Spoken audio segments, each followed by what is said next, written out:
Hey guys, so it's been a full 2 weeks since my last video that I made when Bitcoin was trading around $89,000 up here.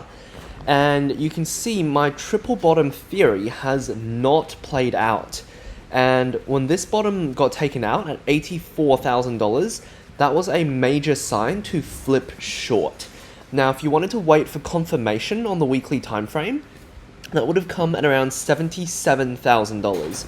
So if you are following this strategy to the teeth, you would have longed on the higher low here at 88.7 and flipped short at $77,000 for roughly a 11k loss. But now you would be up 11k, and if you managed to close the bottom, you would have actually been up around 17k. So, with that being said, the weekly BX trender is still dark red, and we have sliced through the macro bull market level at around $70,000, which you'll understand if you watch all of Jason and Michael's videos. So, with that being said, it is very likely we will continue lower, but with the daily chart being 9 days down, and with the 10th highest crypto liquidation event in history at $2.56 billion right now in a 24-hour period, I do believe we should at least see a temporary bounce. Now, how high this temporary bounce goes is obviously up for debate. You can watch Michael's video today or Jason's 3-hour lovely live stream as well on YouTube. But just some quick analysis here. If we draw a fib retracement tool of this entire swing, we've got a 50% level at $75,300. And of this breakdown bar yesterday, we've got a 50% level at $66,670, which we have managed to get above. So that is obviously looking great. So I'm obviously going to look towards the psychological level around $70,000, as well as this 4-hour swing low around $70,000 and the swing high at $71,000. And if you remember, the macro bull market level at $71,000 will now potentially act as resistance on the way up. On the shorter term timeframes, you can see we have closed back above. So we have printed a higher low on top of the 1-hour TMA, sort of, and we haven't really seen that since the 4th of February, so about 2 days ago. And you can see, once we saw that, that held up the market for around a day or so. So, and back here, when we got that 1-hour higher low above the 1-hour TMA, the market stayed flat for around 2 days. So even if we don't see any meaningful bounce above $70,000, I do expect at least 1 to 2 days of pause here, because if we do remember, we had another huge liquidation day. I think it was around $2 billion up here at around 86,000 after I made I think that was a couple days after I made my last video, and that obviously only held the market up for 3 days before we got a further flush out. Now obviously, with the monthly market bias breaking, that does confirm Bitcoin as being in a bear market. And if we just use the 2021 bear market here, 2022 bear market, you can see on the monthly bar that broke underneath the market bias, we saw a retracement of around half that bar, which we did not see on this bar here, the January bar. So I do believe that this bar here should potentially retrace halfway, which if you take the halfway point of $80,000 and $60,000, that gives you about $70,000, which is pretty much exactly where I'm expecting price to go based on my weekly, daily, 4-hour and 1-hour analysis. And with that being said, after that, you can look at the 2022 bear market, and we saw another huge flush out bar. That looks like it was nearly a 50% down in a single month. And if we got, say, 50% down from, say, $70,000, that would take us to $35,000, which is obviously possible, but I do expect some potential support at this 50 month triangular moving average, as we also do have a bit of volume being traded between that 34k and 48k level. And obviously we've got this important 49k low from August of 2024. So I do believe if we bounce to 70k and we aren't able to get closes and higher lows above it, we should probably see some selling down to 54, 55k, or potentially this 52k level as a 100% extension of this last weekly swing before any further selling off. Like, I don't think we're going to see a straight move down. With that being said, speaking of straight moves down, I did talk about in my last video how we were getting signs on the daily time frame that we should flip short, even though the weekly time frame was still saying long. And if you did manage to flip short on the daily time frame, assuming you entered long where you should have at 89.8 when we got that close above the 50-day TMA for the first time since 115k, so months back. If you took no profits up at 97, 98k, you would have only exited for a tiny loss, like $700 per Bitcoin roughly, and you would have held short from $89,000 until pretty much now. You would still be holding short.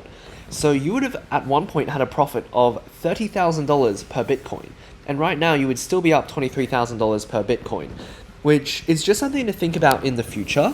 Now, I run different strategies across different exchanges. So for example, on Binance, I will execute my weekly strategy, which executed perfectly has me sitting at a break even right now, whilst say on Bybit, I would use the daily strategy, which is obviously up massively since the all-time high, getting us to flip short at 112k with a couple of fake outs here, sitting short until obviously 89k, little fake out to the upside and getting back short at 88k. So just some food for thought there. Quick look at the USDT dominance. You can see we are 9 days up with some, if I turn my volume on, we're getting some abnormally high volume on the USDT dominance, coupled with some abnormally high volume on Bitcoin. You can see that volume, we have actually not seen volume like that on Bitcoin since the, not even the 74k? Yeah, not even the 74k low in April of this year had that much selling volume. Like, that capitulation bar is pretty much up there with our, I think that was a December 5 bar when we had that huge liquidation swing up and swing down. If you remember, that was a wild day. I think that was a $15,000 bar or something in a day. And obviously, our breakout bar in the 6th of November when Trump got elected in 2024. So with volume this high, it really does suggest a potential bottom that can hold up for days, if not weeks. But obviously, we will have to wait for some more confirmation on the daily and weekly timeframes. But for now, the 1 hour chart is looking good. And the 4 hour chart looks healthy right now. We've gotten, 3 green candles out of a low, but we don't have that higher low on the 1 bar time frame yet. And we haven't seen any meaningful price action above the 4 hour TMA either. So we are obviously waiting for confirmation there. And I'll probably save altcoins for another video. But as Michael mentioned, and I think Jason mentioned as well, with the DXY, the US dollar index, bouncing, it has led to a lot of downward pressure on stocks and crypto and commodities. But one thing to note is we are approaching the weekly market bias from the underside, which traditionally acts as resistance when approached from below and support when approached from above. Think of it as like a bull market support band. And we can obviously push into, say, the top of the band before any potential rejection, which, you know, could be 1, 2, 3, 4, or even 5 more weeks of pain for Bitcoin, which I potentially talked about on that monthly time frame. But it does look like we should potentially see another major sell-off unless we're able to, you know, reclaim this 100 level, get on top of this double top from back in last year. So I do think all of the analysis is lining up very well with a short-term bounce to $70,000 or so for Bitcoin, another leg down to potentially $50,000 to $55,000, and we will reassess from there. Now, quick look at the USDT dominance on the weekly. You can see we've obviously had this massive breakout. But one thing to note is, based on where we are now, we actually have a bearish divergence on the stochastic RSI, because the price action has made a higher high, obviously. 9% is higher than 6.7%, but the oscillator is actually making a lower high. And I do believe if we close where we are now, and next week, you know, see some relief for Bitcoin, and the USDT dominance goes down, we are going to confirm that bearish divergence.